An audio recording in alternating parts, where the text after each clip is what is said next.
Welcome to ஷிகாஸ் cooking. இன்றைக்கி நம்ம பார்க்க போகிற ரெசிபி ஹோட்டல் ஸ்டைல் குருமா. இது 10 நிமிஷத்தில் வீட்டில் இருக்க பொருளை வச்சு ரெடி பண்ணிடலாம்.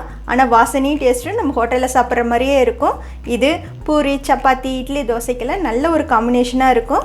இந்த குருமா எப்படி செய்யலான்னு பார்க்கலாம். வாங்க வீடியோக்குள்ளே போகலாம். குருமா பண்ணுறதுக்கு நான் ஒரு குக்கர் எடுத்துருக்கிறேன். அதில் 2 ஸ்பூன் ஆயில் விட்டுக்கிறேன்.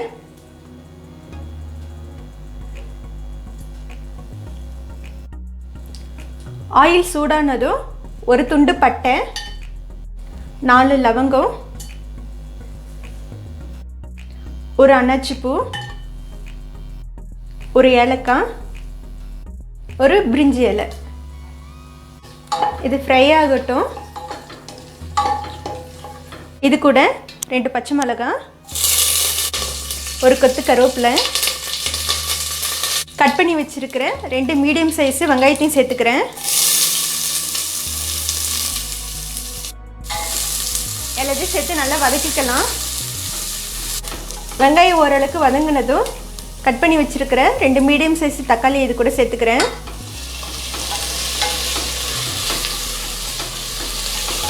நல்லா தக்காளி வெங்காயம் வதங்குற அளவுக்கு வதக்கி விட்டுக்கலாம்.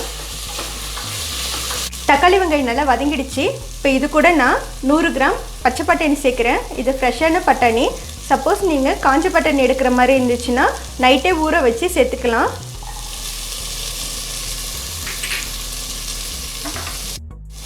100 கிராம் உருளைக்கிழங்கு, 100 கிராம் பீன்ஸு, 100 கிராம் கேரட்டு. இப்போ எல்லாத்தையும் சேர்த்து நல்லா வதக்கி விட்டுக்கலாம். காயில் நல்லா வதங்கட்டும். அதுக்குள்ளே நம்ம தேங்காய் அரைச்சி எடுத்துக்கலாம். ஒரு மிக்ஸி ஜாரில் 1/2 கப்பு தேங்காய், 1/4 கப்பு பொட்டுக்கடலை, 10 பூண்டு பல், 2 துண்டு இஞ்சி.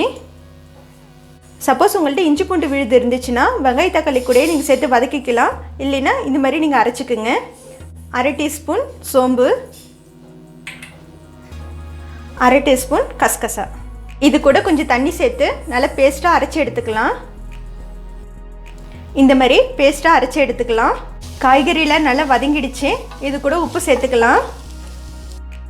தேவையான அளவு உப்பு சேர்த்துக்கிறேன். இப்போ இது கூட அரைச்சி வச்சுருக்கிற இது தேங்காய் விழுதையும் சேர்த்துக்கிறேன். இதெல்லாம் நல்லா மிக்ஸ் பண்ணி விட்டுக்குங்க. இது கூட நமக்கு எவ்வளோ குருமா தேவையோ அந்த அளவுக்கு நம்ம தண்ணி சேர்த்துக்கலாம். இப்போ இது கூட நான் 2 கிளாஸ் தண்ணி சேர்த்துக்கிறேன். 1 2 தண்ணி ஊற்றிட்டு நல்லா மிக்ஸ் பண்ணி விட்டுக்குங்க. இந்த குருமா ரொம்ப ஈஸியாக சட்டுன்னு செஞ்சிடலாம். இது இட்லி, தோசை, சப்பாத்தி, பூரிக்கெல்லாம் நல்ல காம்பினேஷனாக இருக்கும். இப்போ குக்கரை மூடி வச்சு ஸ்டவ்வை ஹை ஃப்ளேமில் வச்சு 2 விசில் வேக வச்சு எடுத்துக்கலாம். 2 விசில் வேக வச்சு எடுத்துருக்கிறேன். பார்க்கலாம். குருமா நல்லா வாசனையாக சூப்பராக வந்திருக்குது. பாருங்கள் ஃப்ரெண்ட்ஸ், நம்மளுடைய குருமா ரெடி ஆகிடுச்சு. நம்ம வீட்டில் இருக்க பொருளை வச்சு ஹோட்டல் ஸ்டைலில் நம்ம சட்டுன்னு ஒரு குருமா ரெடி பண்ணிட்டோம். இது ரொம்ப வாசனையாகவும் டேஸ்ட்டாகவும் இருக்கும். இது கண்டிப்பாக ட்ரை பண்ணி பார்த்துட்டு எனக்கு கமெண்ட்ஸில் சொல்லுங்கள். பாருங்கள் ஃப்ரெண்ட்ஸ், நம்மளுடைய குருமா ரெடி ஆகிடுச்சு.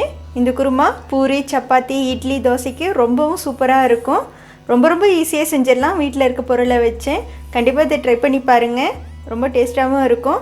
இந்த வீடியோ உங்களுக்கு பிடிச்சிருந்ததுன்னா ஷிகாஸ் குக்கிங்கை லைக் பண்ணுங்கள், ஷேர் பண்ணுங்கள், சப்ஸ்கிரைப் பண்ணுங்கள். கூடவே பெல் ஐக்கானை கிளிக் பண்ணிக்கிங்க. Eat healthy and stay healthy. Thank you.